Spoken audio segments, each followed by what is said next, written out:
시청자 여러분 안녕하십니까. 11월 12일 JTBC 아침 NL 시작합니다. 먼저 오늘 아침 주요 뉴스입니다. 어제 저녁 인천의 한 주상복합 건물 주차장에서 불이 나 21명이 다치고 그중 3명은 중상을 입었습니다. 건물에 사우나와 요양원이 있어 피해가 커질 우려가 있었는데 불은 3시간 만에 꺼졌습니다. 검찰이 김건희 여사 공천 개입 의혹의 핵심 인물인 명태균 씨와 김영선 전 의원에 대해 구속영장을 청구했습니다. 두 사람을 사실상 경제 공동체로 봤는데 모레 영장실질 심사가 열립니다. 트럼프 랠리 속에 금융시장이 요동치고 있습니다. 가상화폐 비트코인이 사상 처음으로 8만 8천 달러 선을 넘어섰고 달러화 가치도 뛰면서 환율은 1,400원을 돌파했습니다. 젤렌스키 우크라이나 대통령이 쿠르스크 지역에서 적군 5만 명과 교전 중이라고 밝혔습니다. 앞서 수만 명의 북한군이 집결했다고 알려져서 북한군과도 전투할 걸로 보입니다. 어제 저녁 인천의 한 주상복합 건물 지하주차장에서 불이 났습니다.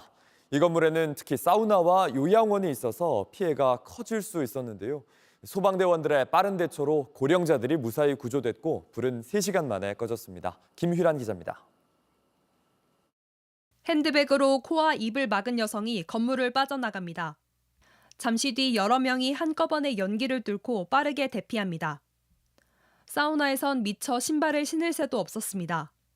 어제 오후 6시 반쯤 인천 숭이동의 한 주상복합 건물 지하 주차장에서 불이 났습니다. 내려가 보니까 벌써 우왕좌왕하고 거기 있던 손님들이 왔다 갔다 이렇게 주차를 나가다 보니까 벌써 매연이 거의 한 3분의 1 정도 찼더라고요. 대부분 계단을 이용해 대피했지만 문제는 4층에 있는 요양원이었습니다. 소방대원들은 거동이 불편한 환자가 타고 있는 휠체어를 옮기고 환자들이 누워있는 이불을 통째로 들어옮기며 신속한 구조를 이어갔습니다. 소방은 한때 관할 소방서 인력을 모두 동원하는 대응 1단계를 발령했습니다. 불은 3시간 만인 밤 9시 30분쯤 완전히 꺼졌습니다. 이 불로 연기를 들이마시는 등 21명이 다치고 이 중 3명이 중상을 입었는데 모두 생명에는 지장이 없는 상태로 알려졌습니다. 다행인 거는 스프링클러가 터져가지고 소방당국은 불이 지하 1층 주차장에서 시작된 것으로 보고 정확한 화재 경위를 조사할 계획입니다. 저희 대원이 현장에 확인했을 때는 차량이 연소중인 걸로 확인을 했는데요. 근데 거기에서의 발화가 됐는지는 날이 밝는 대로 화재 조사를 실시를 해야만이 알 수 있을 것 같습니다. 어제 오후 5시 20분쯤 인천 간석동 한 대형마트에서도 불이 났습니다. 2층 식당 주방에서 시작된 불은 30여 분 만인 오후 6시쯤 꺼졌고 인명피해는 없었습니다. 소방당국은 정확한 화재 원인을 조사 중입니다. JTBC 김희란입니다. 가상화폐 비트코인이 사상 처음으로 8만 8천 달러, 우리 돈 1억 2천만 원 선을 돌파했습니다. 암호화폐 수도를 공언한 트럼프 2기를 앞두고 연일 사상 최고치를 경신하고 있는데요. 원달러 환율은 1,400원을 돌파했고 뉴욕 증시도 역대 최고 기록을 새로 썼는데 대표적인 트럼프 수혜주 테슬라도 초강세였습니다. 이재승 기자입니다. 도널드 트럼프 공화당 후보의 미국 대선 승리 이후 금융시장이 크게 출렁이고 있습니다. 가상화폐 비트코인은 다시 한번 급등해 오늘 새벽 8만 8천 달러를 넘어섰습니다. 하루 전 8만 달러를 돌파한 데 이어 8천 달러가 오르면서 사상 최고치를 갈아치웠습니다. 트럼프는 이번 대선을 치르면서 미국을 암호화폐 수도로 만들겠다고 하는 등 규제 완화를 공언했습니다. 일부 분석가들은 비트코인이 연말까지 10만 달러를 돌파할 것으로 예상한다며 시장의 기대를 전했습니다. 금융시장 전반에도 트럼프 랠리가 이어지고 있습니다. 대표적인 트럼프 수혜주인 테슬라 주가도 트럼프 당선 이후 40%가 오르며 시가총액 1조 달러를 다시 돌파했습니다. 뉴욕 3대 지수 모두 대선 다음 날부터 4거래일 연속 최고 기록을 새로 쓰며 고공행진 중입니다. 달러 강세도 계속되면서 원화 가치는 뚝 떨어졌습니다. 오늘 새벽 2시 원달러 환율은 1,401원에 마감했습니다.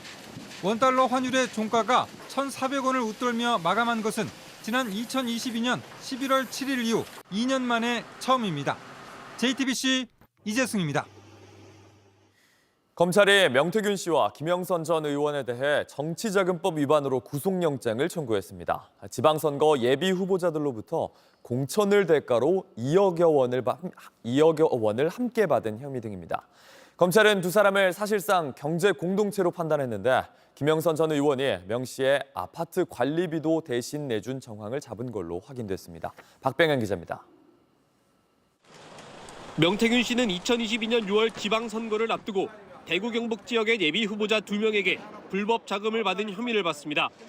1억 2천만 원씩 모두 2억 4천만 원입니다. 검찰은 공천을 도와준 대가로 보고 명 씨에게 정치자금법 위반 혐의를 적용했습니다. 정치자금법은 특정인을 후보자로 추천할 목적으로 돈을 주고받는 행위를 금지하고 있습니다. 특히 김영선 전 의원에 대해서도 같은 혐의를 적용했습니다. 취재 결과 검찰은 두 사람을 사실상 경제 공동체로 판단한 것으로 파악됐습니다. 수개월 동안 밀린 명 씨 아파트 관리비를 김 전 의원 사무실이 대신 낸 정황을 잡았기 때문입니다.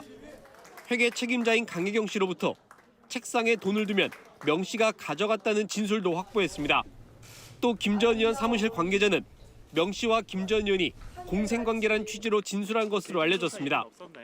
김 전 의원의 세비 절반인 9천만 원을 받았다는 부분에 대해 명 씨는 빌린 돈이라고 주장했지만 검찰은 공천을 도와준 대가인 것으로 보고 있습니다. 두 사람의 신병을 확보하는 대로 공천 개입 경위 등을 본격적으로 확인할 계획입니다. JTBC 박병현입니다. 윤석열 정부 출범 이후 김건희 여사는 첫 단독 일정으로 봉하마을을 찾았습니다.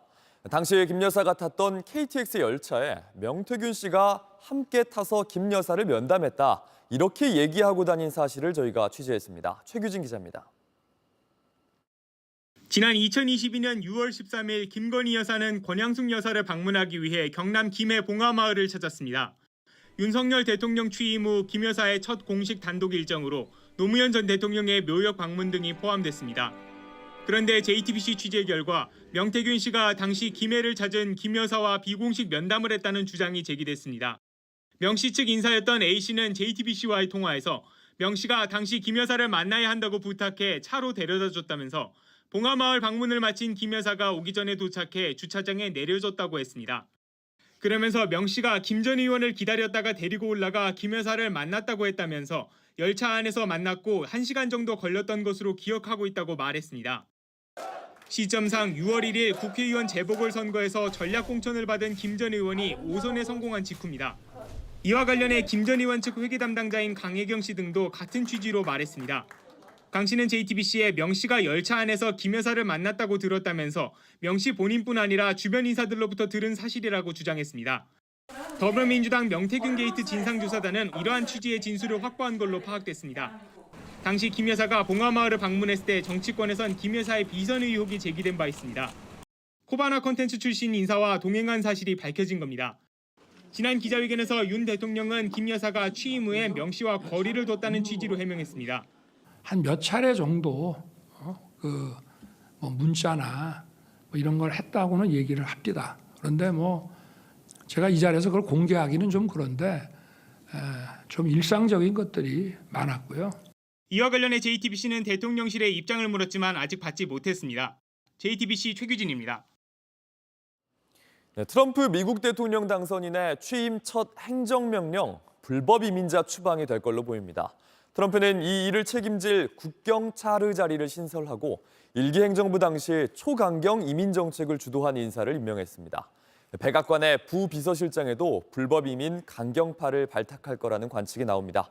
워싱턴 정강현 특파원입니다. 트럼프 당선인은 거의 모든 유세 때마다 불법 이민자 추방을 강조해 왔습니다. The difference is this border is 10 times, 15 times worse than it was in 2016, as you know. But we're going to stop it and we're going to deport all of these criminals that have been brought into the country. 트럼프는 당선 이후 두 번째 공식 인선을 역시 소셜미디어로 발표했는데 바로 국경 책임자, 이른바 국경 차르입니다. 트럼프 1기 행정부 당시 반이민정책 선봉장이었던 톰 호먼 전 이민세관 단속국 국장 대행입니다. 트럼프는 소셜미디어에 국경을 통제하고 감시하는데 그보다 적합한 인물은 없다고 적었는데 호먼이 지난 7월 공화당 전당대회 당시 했던 초강경 연설이 이번 인선에 영향을 미쳤다는 분석도 나옵니다. You better start packing now. And that's when President Trump gets back in office. He's going to designate you a terrorist organization and he's going to wipe you off the face of the earth. You're done. 실제 호먼은 트럼프 1기 행정부 당시 무관용 원칙으로 불법 이민자 소탕에 나섰고 특히 임산부를 구금해서 예외로 했던 정책까지 폐기하면서 초강경 정책으로 논란이 컸던 인물입니다. 호먼은 트럼프 당선인의 임명 직후에도 강경 노선을 거듭 밝혔습니다. I've been clear, President Trump's been clear. Public safety threats and national security threats will be the priority because they have to be. They pose the most danger to this country. 이런 가운데 트럼프 당선인이 백악관 부비서실장에 스티븐 밀러 전 선임보좌관을 임명할 가능성이 큰 것으로 알려졌습니다. 밀러는 1기 트럼프 행정부 당시 강경한 국경 이민 정책을 설계했던 인물입니다. 워싱턴에서 JTBC 정강현입니다. 우크라이나군이 러시아 쿠르스크에서 적군 5만 명과 교전 중이라고 볼로디미르 젤렌스키 우크라이나 대통령이 밝혔습니다. 앞서 CNN과 뉴욕타임스 등 미국 주요 언론들은 북한군과 우크라이나군의 본격 교전이 임박했다고 보도했습니다. 러시아가 우크라이나군이 점령한 쿠르스크 지역 탈환을 위해 북한군을 포함한 병력 수만 명을 집결시켰다는 겁니다. 미국 언론은 이들이 며칠 내에 쿠르스크로 진격해 우크라이나군을 공격할 것으로 예상된다고 전했습니다. 온라인에서 화제가 된 뉴스, 화제가 될 뉴스를 골라 전해드립니다. 아침엔 소셜픽입니다. 동덕여대의 남녀공학 전환에 대해 학생들이 철회를 요구하고 나섰습니다. 시위 현장엔 경찰까지 나섰지만 오히려 시위에 기름을 부었습니다.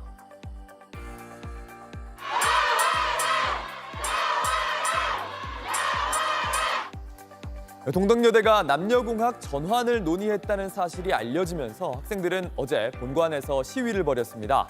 결국 경찰이 출동했는데 시위와는 관계가 없는 임신과 출산 발언도 논란을 불렀습니다.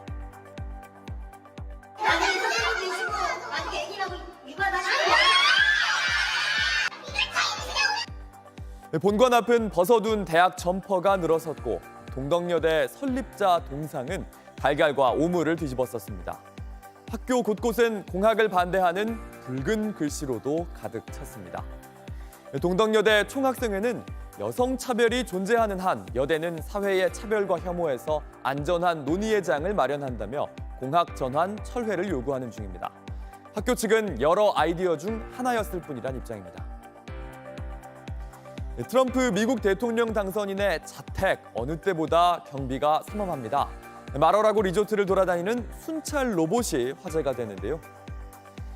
미국 플로리다주 팜비치에서 눈에 띄는 건 무장한 경비정과 감시탑뿐만은 아닙니다. 검은색 주둥이에 흰 몸통, 4다리를 가진 게 얼핏 강아지처럼 보이기도 하는데요. 현대차 그룹의 자회사인 보스턴 다이내믹스의 로봇 강아지 스팟입니다. 몸체에는 쓰다듬지 말라는 경고가 적혀 있고요. 감시를 위한 첨단 센서가 장착돼 있습니다. 전 현직 대통령의 경호를 받는 비밀경호국은 당선인 보호를 위한 이 로봇개가 비밀경호국 소속이라고 밝혔습니다.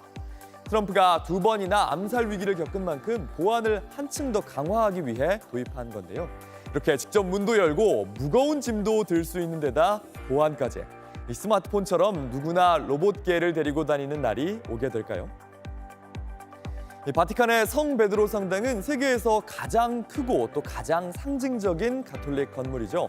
마이크로소프트가 이 성당을 인공지능과 결합하는 프로젝트를 공개했습니다. 성 바티칸 성당의 벽돌 하나, 유리 한 장까지 고스란히 가상현실로 만들어졌습니다. 마이크로소프트와 문화유산 디지털화 전문 기업인 아이코넴은 4주 동안 밤에 드론을 띄워 성당을 3D로 스캔했는데요. 이 40만 장이 넘는 사진을 촬영하고 또 수집한 데이터는 6km 높이의 DVD로 쌓일 만큼 거대한 양입니다. Da noi infatti dipende l'uso retto e costruttivo di un potenziale che è certo utile ma ambivalente. 매일 약 5만 명의 방문객이 찾는 이 성당, 직접 가지 않아도 누구나 가상으로 방문할 수 있고 실제 방문객들은 더 자세한 건물의 모습을 볼 수 있게 됩니다. 맨눈으로는 찾기 어려운 모자이크의 누락이나 손상도 알 수 있어서 보존과 복원 작업에도 중요한 역할을 할 걸로 보입니다. 마우로 감베티 추기경은 화려함에 사로잡히기만 한다면 무한한 아름다움을 제대로 볼 수 없다면서 인공지능을 활용한 이유를 설명했습니다.